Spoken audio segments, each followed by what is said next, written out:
ओम साई राम। मैं अनुभूति आप सभी लोगों का हार्दिक अभिनंदन करती हूँ। साई अनुभूति चैनल में और अनुभवों की श्रृंखला से एक बार फिर से बहुत प्यारा और अनोखा सा अनुभव लेकर आप सभी लोगों के समक्ष उपस्थित हुई।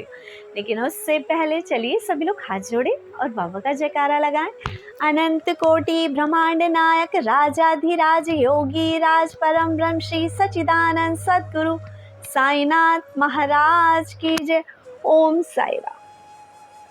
साथियों, आज जो अनुभव मैं आपको बताने जा रही हूँ वो है सरोज मल्लिक जी का। सरोज जी बताते हैं कि दीदी, एक दिन अचानक से ही मैंने अपनी मम्मी के पास फ़ोन किया तो मुझे ये खबर मिलती है कि मेरे चाचा जी की जो बेटी है, जो कि अभी सिर्फ 24 साल की है, उसकी शादी थोड़ी जल्दी करा दी गई थी क्योंकि हमारे चाचा जी नहीं हैं।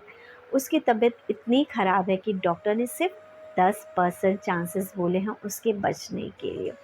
ये अपनी मम्मी से पूछती हैं कि मम्मी आखिर ऐसा हुआ क्यों। इनकी मम्मी कहती हैं कि डॉक्टर ने कहा है कि सिर्फ 10% चांसेस हैं, बस वेंटिलेटर पे डालते हैं अब इनको। और ये कहती हैं कि इनकी मम्मी ने बताया कि उनके फैमिली लाइफ में कुछ प्रॉब्लम चल रही थी और उस दिन कुछ नोक-झोंक हुई जिस वजह से इसने अपने शायद जीवन को ख़त्म करने के लिए कुछ ऐसा लिक्विड ले लिया जिसकी वजह से इसके बॉडी के अंदर के ऑर्गन्स को इम्पैक्ट हुआ। इनकी मम्मी को जैसे ही पता चला कि इनकी बेटी ने कुछ ऐसा लिया है तो ये वहाँ से जाकर इसको ले आए और हॉस्पिटल में एडमिट कराया। लेकिन हालत बहुत गंभीर थी और डॉक्टर ने ये कह दिया था कि चांसेस बहुत कम है, आप इन्हें यहाँ से ले जा लो, वेंटिलेटर भी नहीं है हमारे हॉस्पिटल पे, इसलिए आप इसे लेकर जाइए यहाँ से। ये कहती हैं लेकिन डॉक्टर यही कह रहे थे चांसेस बहुत कम हैं, आप वेंटिलेटर पे भी डालेंगे इनको तो भी ज़्यादा टाइम ये सरवाइव नहीं कर पाएंगी। ये कहती हैं दीदी, जब मुझे ऐसा पता चला कि ये सिचुएशन है, मैंने एक पल की भी देरी नहीं करी। मैंने बादशाहपुर धाम के सेवक अनिल जी को फ़ोन लगाया और मैंने सिचुएशन बताने जाई, लेकिन उस वक्त भैया बिज़ी थे इसलिए उन्होंने फ़ोन नहीं उठाया और मैंने तब भैया के पास से अपना मैसेज ड्रॉप कर दिया और ये लिखा कि जैसे ही वो इस मैसेज को पढ़ें, इस नाम की अर्जी लगा दे। भैया काम में बिज़ी तो थे लेकिन भैया ने मैसेज देख लिया और भैया ने तत्काल ही यानी उसी वक्त उनके नाम की हाज़िरी लगा दी और बाबा से प्रे कर दी। उसके बाद ये कहती हैं 2 घंटे बाद मैंने फिर से अपनी मम्मी के पास फ़ोन किया कि मम्मी उसकी तबीयत कैसी है। ये कहती है कि मम्मी ने बताया कि अब वो ख़तरे से बाहर है क्योंकि डॉक्टर ने कहा था कि इसको एक बार ये जूस पिलाओ, अगर डाइजेस्ट होता है तो फिर भी इसके थोड़े बहुत चांसेस हैं।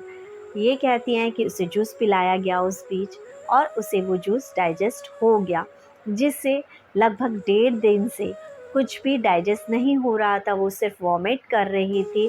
उसके ही उसे डिस्चार्ज मिल गया और सिर्फ 5 दिन की दवाइयाँ ही डॉक्टर ने खाने के लिए दी। ये कहती है सेकेंड डे दीदी उसे वीकनेस तो थी लेकिन हाँ वो खतरे से पूरी तरह से बाहर थी। सच बात है, जिसको वेंटिलेटर पे डाला जा रहा था और डॉक्टर्स ने कहा था कि सिर्फ 10% चांसेस हैं और मुश्किल है सरवाइव इसका कर पाना, और उसको नेक्स्ट डे डिस्चार्ज मिल जाता है। और हल्की फुल्की वीकनेस होती है, वो तो जब हम 2 दिन खाना ना खाएं तो भी हमें हो जाती है। तो आप समझ सकते हैं कितने बड़े खतरे से ये बच्ची बाहर निकल कर आई। ये कहती हैं कि डॉक्टर कहते हैं कि 45 साल की हिस्ट्री में उन्होंने कभी ऐसा केस नहीं देखा कि सिचुएशन बिल्कुल ऐसी थी कि बच्ची बचेगी नहीं और दूसरे दिन हम इसे डिस्चार्ज कर रहे हैं और बिल्कुल नॉर्मल। ये कहती है कि ये तो हमारे बादशाहपुर धाम की अर्जी का ही कमाल है जो अनिल भैया ने बाबा से लगाई और वो बच गई। मैं बस इतना ही कहना चाहूँगी, ये सिर्फ एक उदाहरण ही नहीं है हमारे बादशाहपुर धाम का, ऐसे और भी चमत्कार रिसेंटली ही हमारे बादशाहपुर धाम में अर्जी लगाने से हुए हैं कि जहां लोग वेंटिलेटर पे पहुंचे थे और वेंटिलेटर से बाहर आए हैं, विद इन अ वीक उनकी तबीयत में सुधार हुआ है।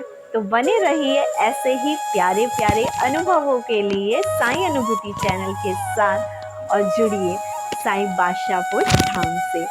इसके अलावा यही कहना चाहूँगी, चैनल को ज़्यादा से ज़्यादा शेयर करें, लाइक करें, सब्सक्राइब करें। और हाँ, यदि आप किसी समस्या से अभी जूझ रहे हैं और दर दर की ठोकर खाकर आ गए हैं और आपको लगता है कि हमारा पैसा बहुत फूक चुका है और कुछ नहीं होता, तो जुड़िए एक बार इस बादशाहपुर धाम से, क्योंकि जो कहीं नहीं होता वो हमारे साईं के दरबार में होता है। जब सारे दरबार से लोग ठोकर खाकर एक सच्चे दिल की हाजिरी हमारे बादशाहपुर धाम में पूरी आस्था और विश्वास के साथ लगा देते हैं, तो बाबा को उनके काम पूरे करने आना ही पड़ता है और बाबा काम पूरे करते ही करते हैं।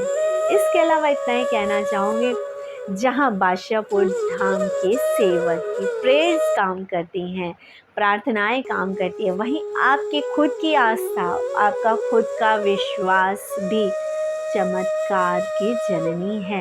यदि आपके अंदर विश्वास नहीं होगा तो चमत्कार नहीं होंगे, आपके अंदर आस्था नहीं होगा तो आप बताइए, नॉर्मली आपकी लाइफ में कोई इंसान आप पे विश्वास नहीं करे, डामाडोल स्थिति में हो और उसे लगे पता नहीं ये हमारा काम करेगा या नहीं करेगा, तो क्या आपका मन करेगा उसका काम करने का?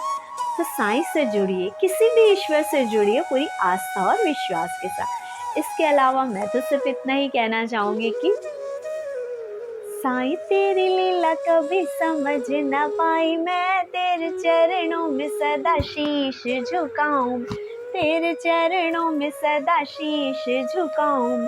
पानी से भी बाबा तूने दीप जलाए हैं, नीम के पत्ते तूने मीठे बनाए हैं, तेरी करुणा का कैसे गुण गाने गाऊं, मैं तेरे नाम वाली सदा। बोलिए आप भी। ज्योत जलाऊं मैं तेरे नाम वाली सदा ज्योत जलाऊं, साईं तेरी लीला कभी समझ न पाऊं, मैं तेरे चरणों में सदा शीश झुकाऊं, मैं तेरे चरणों में सदा शीश झुकाऊं। मैं बन के फकीर बाबा दर दर मांगा तूने, लेके विश्व दुनिया का अमृत बांटा तूने, लेके विश्व दुनिया का अमृत बांटा तूने। किसके है वो कैसे तुझे पहचान है, बाबा तेरी शक्ति पे अनिल कुर्बान है, बाबा तेरी शक्ति पे अनिल कुर्बान है। मैं आपको यहाँ एक चीज़ बताना चाहती हूँ, मैं जब भी यहाँ पे बैठकर बाबा के बारे में कुछ भी कहना चाहती हूँ और कुछ भी बोलती हूँ, तो एक छिपकली है वो आ जाती है, बैठ जाती है और सुनती है। अभी वो भाग गई, मैं आपको जरूर दिखाऊंगी वो छिपकली। मुझे थोड़ा डर भी लगता है कि वो आती है ऐसे चुपके चुपके चुपके और यूं थोड़ी सी दूरी पे ही आके बैठ जाती है सुनने के लिए। चलिए इसी के साथ ओम साई राम, जय साई राम।